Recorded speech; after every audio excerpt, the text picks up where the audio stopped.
সত্যি বলতে আমাদের মতো সাধারণ মধ্যবিত্ত বাঙালিদের কাছে পাহাড় ঘোরা একটা স্বপ্নের মতো। কিন্তু যখন তুমি ওই স্বপ্নটাকে একবার ছুঁয়ে ফেলবে আর পিছু হটতে পারবে না, এটা শিওর। পাহাড় তোমাকে ডাকবেই, সে ডাক তুমি উপেক্ষা করতে পারবেই না। তাহলে চলো তোমাদের সাথে আমাদের পাহাড় ঘোরার অভিজ্ঞতাটা শেয়ার করি। তো হ্যালো এভরিওয়ান, আমার আরও একটি নতুন ভিডিওতে তোমাদের সবাইকে স্বাগত।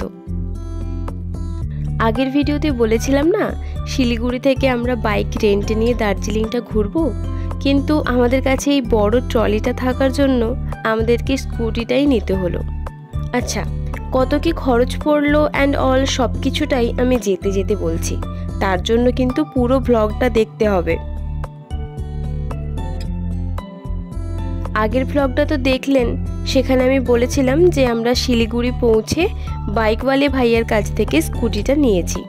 তারপর সেখানে পেট্রোল ভরিয়েই চললাম দার্জিলিংয়ের উদ্দেশ্যে। দার্জিলিংয়ে যাওয়ার দুটো রাস্তা আছে, একটা কার্শিয়াং হয়ে আর একটা মিরিক হয়ে। আর আমরা যাব কার্শিয়াং হয়ে, ফেরার সময় মিরিকটা হয়ে ফিরব। আর আমরা তো একদমই রাস্তাঘাট চিনি না, একেবারেই নতুন। আর আমাদের ভরসা হচ্ছে ওই গুগল ম্যাপ। সত্যি এই গুগল ম্যাপটা হয়ে কিন্তু সবারই বেশ সুবিধা হয়েছে, বলুন। আচ্ছা, রাস্তার সাইডে এগুলো কি বলতো? এই যে শিলিগুড়ির চা বাগান। আর দেখো ওই যে দূরে চা পাতাও তোলা হচ্ছে। আচ্ছা, আর একটা জিনিস কি তোমরা কেউ খেয়াল করেছো? হ্যাঁ, চা বাগান তো দেখা যাচ্ছেই, তার সাথে আরও একটা সুন্দর জিনিস দেখা যাচ্ছে। দেখি কে কে বলতে পারে। এবার তো নিশ্চয়ই সবাই বুঝতেই পারছো, ওই যে দেখো দূরে পাহাড় দেখা যাচ্ছে।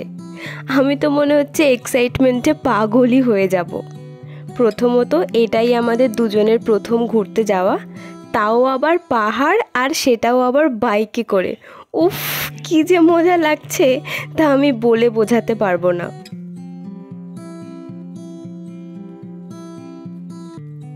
এবার আসি ইম্পর্ট্যান্ট ইনফরমেশনের ব্যাপারে, মানে ওই বাইক রেন্ট নেওয়ার ব্যাপারটায়। দেখো, হলদিয়া থেকে কলকাতা আমরা বাসেই এসেছি, এসবিএসটিসি মানে ওই সাউথ বেঙ্গল করে। দেন কলকাতা থেকে শিলিগুড়ি আসার জন্য নর্থ বেঙ্গল বা এনবিএসটিসিতে করে এসেছি। এখানে এসি বা নন এসি দু ধরনেরই বাস অ্যাভেলেবেল রয়েছে, যার যেটাতে খুশি সে সেটাতে আসতে পারো। শিলিগুড়ি বাসস্ট্যান্ড থেকে বাইকওয়ালে ভাইয়ার কাছে, অর্থাৎ যেখান থেকে স্কুটিটা আমরা ভাড়াতে নিয়েছি, অতটা এসেছি একটা টোটো করে। টোটো নিয়েছে ওই 200 টাকা মতো। যাই হোক, এবার আসি স্কুটির ব্যাপারে। স্কুটি পার ডে 750 করে নিয়েছে, তবে তেল খরচ নিজের। উফ বাবা, খরচের কথা বলতে বলতে একেবারে হাঁপিয়ে গেছি। এই যে সামনে লেখা আছে ওয়েলকাম টু দার্জিলিং, দেখেই মনটা আনন্দে ভরে উঠছে। আচ্ছা, এই হোর্ডিংটা ক্রস করলেই কিন্তু সামনে একটা টোল ট্যাক্স পড়বে, যেটাতে বাইক বা স্কুটি যাই নিয়ে যাও না কেন 10 টাকা করে দিতে হবে। আচ্ছা, এবার আমরা চলে এসেছি কিছু খাওয়া দাওয়া করতে, কারণ এখন ঘড়িতে ওই 12টা 15 মতো বাজে, কিন্তু আমাদের সকাল থেকে কিছুই খাওয়া হয়নি। তাই আমরা ব্রেকফাস্ট আর লাঞ্চ মানে ওই ব্রাঞ্চ একসাথে করে নিচ্ছি। আর আজকের আমাদের ব্রাঞ্চের মেনুতে আছে ডাল, একটা ভাজা, পেঁয়াজ লঙ্কা তো কম্পালসারি, আর এই যে সাথে একটা আচারও দিয়েছে। আর ভাতের পাতে রয়েছে ডাল ফ্রাই, একটা ভাজা আর আলু ভাজা, আর সাথে আছে মাছের ঝাল। আর সকাল থেকে যেহেতু আমার চাটা কিছুই খাওয়া হয়নি, তাই খাওয়া দাওয়া শেষ করেই আমি একটা চাও খেয়ে নিয়েছি। যতই হোক চা ভক্ত বাঙালি বলে কথা। যাই হোক, খাওয়া দাওয়া শেষ করে আমরা আবার জার্নিটা স্টার্ট করেছি। জানো, শিলিগুড়িতে যখন ছিলাম না, তখনও কিন্তু ভীষণ গরম লাগছিল। এই পাহাড়ের ঢালে এসে কখন যে কিভাবে হঠাৎ করে ওয়েদারটা চেঞ্জ হয়ে গেল বুঝতেই পারলাম না।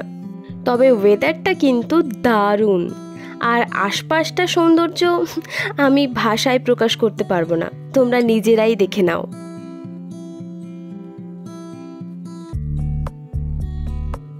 মানে সত্যিই আমি বুঝতে পারছি না কোনটা ছেড়ে আমি কোনটা দেখাই।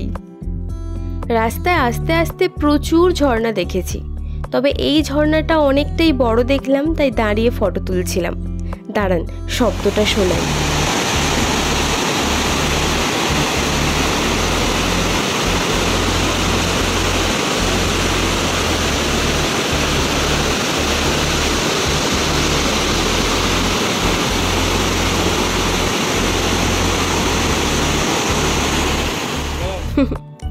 আমরা তখনও কার্শিয়াং ভিউ পয়েন্টে পৌঁছইনি, তবে এত সুন্দর ভিউ দেখে স্কুটিটা না থামিয়ে আর পারলাম না। আচ্ছা তোমরাই বলো, এই ভিউটাকে উপেক্ষা করে কি যাওয়া যায়? আচ্ছা, এবার আমরা চলে এসেছি কার্শিয়াং ভিউ পয়েন্টে, তাই তোমাদের সাথে আমি কিছু ফটো শেয়ার করে নিলাম। আর এই জায়গাটা তো পাহাড় প্রেমী প্রত্যেকটা বাঙালির কাছে ভীষণ পরিচিত একটা জায়গা। এটা হচ্ছে রোহিণী কার্শিয়াং ভিউ পয়েন্ট। না, এখন কোনো কথা নয়, এখন আমার সাথে সাথে তোমরাও এই ভিউটা এনজয় করো।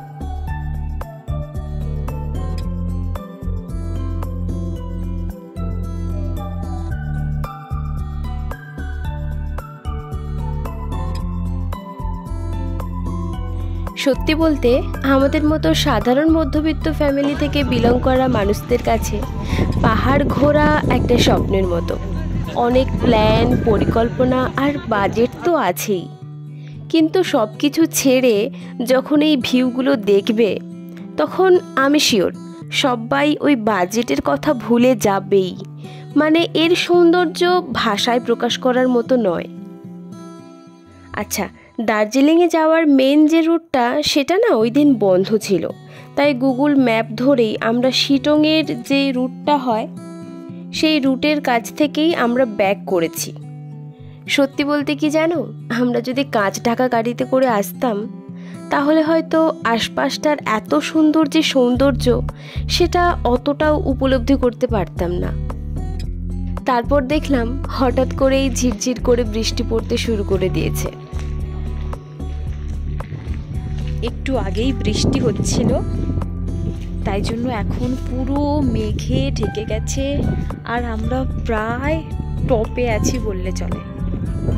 এত সুন্দর লাগছে আর চারদিকটা এত ঠান্ডা, উফ, মানে একটা অনুভূতিটাই আলাদা। কি যে ভালো লাগছে আমি বলে বোঝাতে পারবো না। আর এই ফুলগুলো দেখো, সব মানে জলে ভিজে একটু নেতিয়ে পড়েছে, কিন্তু কি সুন্দর লাগছে, মানে আমি বাক্যহারা হয়ে গেছি। পুরো যেন মনে হচ্ছে আমি মেঘের মধ্যে দাঁড়িয়ে আছি।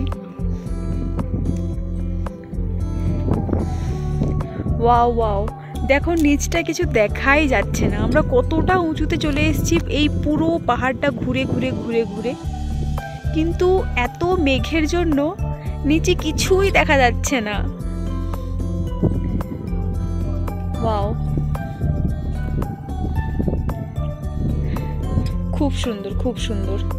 প্লিজ যারা দার্জিলিং আসোনি, প্লিজ আমি বলবো প্লিজ এসো। মানে এত সুন্দর ভিউ উপভোগ করার জন্য আসতেই হবে।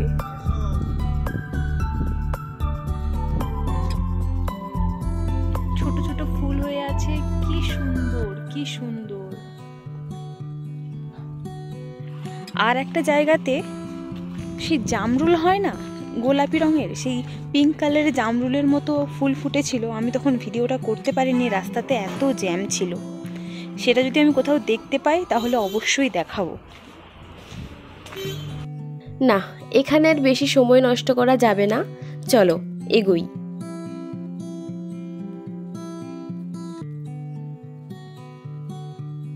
এখানে দেখছি অল্প বৃষ্টি হলেই মেঘ ভেসে ভেসে আসে। জানো তো, আমি কুনালকে জিজ্ঞাসা করেছিলাম যে পাহাড়ে গাড়ি চালাতে তোমার ভয় করছে কিনা। ও কি বলল জানো, প্রথমবার তো তাই একটু ভয় করছে, কিন্তু তার থেকেও বেশি মজা লাগছে। পাহাড়ে গাড়ি চালানোর আনন্দটাই নাকি অন্যরকম, কি জানি, হবে হয়তো, আমি তো চালাতে জানি না, তাই আমি বুঝতেও পারছি না। দেখেছো সামনেটা কিরকম মেঘে পুরো ঢেকে গেছে, কিছুই দেখা যাচ্ছে না। একটু ভয় তো করছিলই।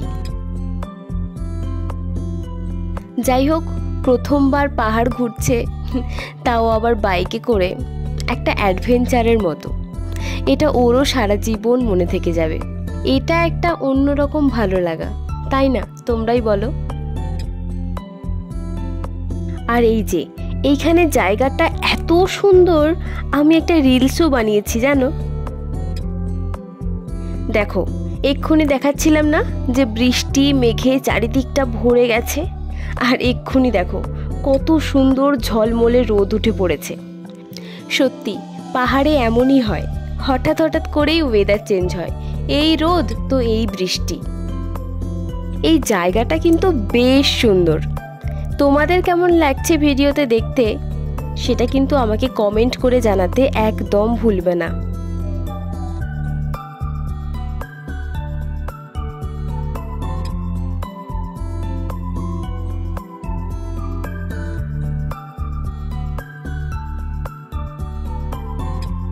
এখানকার রাস্তাঘাট, ঘর বাড়ি সব যেন ছবির মতো সাজানো, তাই না?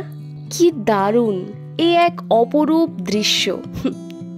তবে কি জানো, তোমরা যেটা ভিডিওতে দেখছো তার থেকেও আমি যেটা নিজের চোখে দেখছি সেটা হাজারো গুণ বেশি সুন্দর। মানে নিজের চোখে দেখার মতো ভিডিওতে তার কিছুই দেখা যাচ্ছে না। নিজের চোখে আমি যেটা দেখতে পাচ্ছি ভিডিওতে তার 10%ও বোঝা যাচ্ছে না। মানে তোমরা ভিডিওতে যতই যা কিছু দেখো, নিজের চোখে দেখার মতো কিচ্ছু হয় না।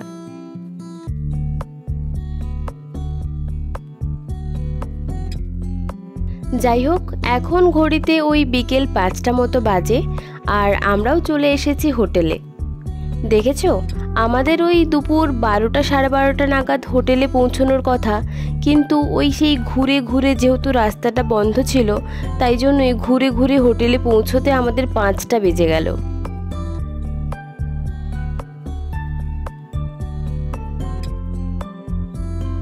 যেহেতু আমরা কালকে থেকে জার্নিটা স্টার্ট করেছি, তাই হোটেলে ফিরে ভীষণভাবে ক্লান্তি লাগছিল, কিন্তু একটা দিন মিস হয়ে যাবে, তাই ভেবে কি করলাম, আর রেস্ট না নিয়েই একদম স্নান টান করে রেডি হয়ে পড়েছি একটু ম্যালটা ঘুরে দেখব বলে।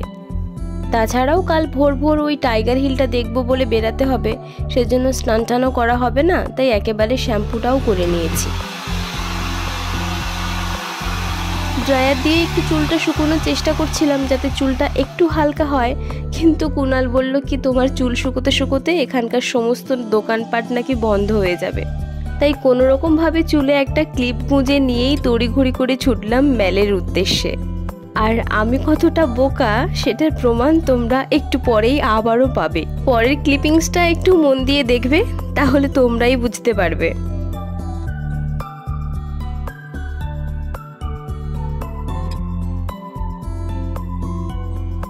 দেখেছো, ও আমাকে বলছিল যে আমি ক্যামেরাটা অন করছি, তুমি একটু ওখান থেকে নেমে এসে হাই করো। আমি সেটা বুঝতেই পারিনি।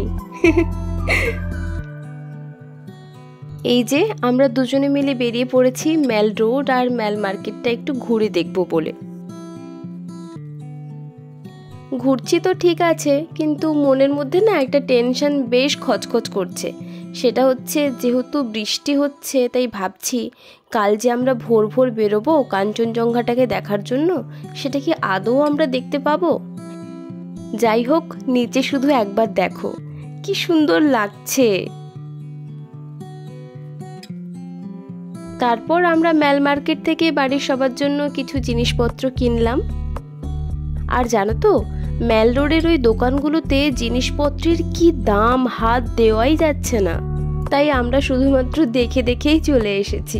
তাই ভাবলাম এখান থেকে কোনো কেনাকাটা নয়, কেনাকাটা অন্য জায়গাতে গিয়ে করব, কিন্তু এই ম্যাল রোডের কোনো দোকান থেকে আমরা কিচ্ছু কিনছি না। তবে ভীষণ সাজানো গোছানো, দেখে চোখ আটকাবেই। এই ম্যাল রোডটা ঘুরতে ঘুরতেই আমাদের রাত 9টা বেজে গেছে, তাই ভাবলাম আর বেশি দেরি করাটা ঠিক হবে না, কাল 3:30টার সময় থেকে বেরোতে হবে। আর যেহেতু আমরা স্কুটিতে করে ঘুরবো, তাই গিয়ে একটা জিনিস ঠিক করতে হবে, মানে ওই ম্যাপে সব কিছুটা ঠিক করে নিতে হবে যে প্রথমে কোথায় যাব এবং দেন সেখান থেকে কোথায় কোথায় যাব, সব কিছুটা ম্যাপে ঠিকঠাক করে নিতে হবে। সেটারও একটা ব্যস্ততা রয়েছে মাথার ওপর। তাই ভাবলাম আর দেরি করাটা ঠিক হবে না, একদম হোটেলে গিয়ে খাওয়া দাওয়া করেই রুমে যাব। যাই হোক, আজকের ভিডিওটা এই পর্যন্ত। ভিডিওটা যদি ভালো লাগে তাহলে প্লিজ একটা লাইক করে দিও আর চ্যানেলটা সাবস্ক্রাইব করে আমার পাশে থেকো। আর হ্যাঁ, সবাই ভালো থেকো।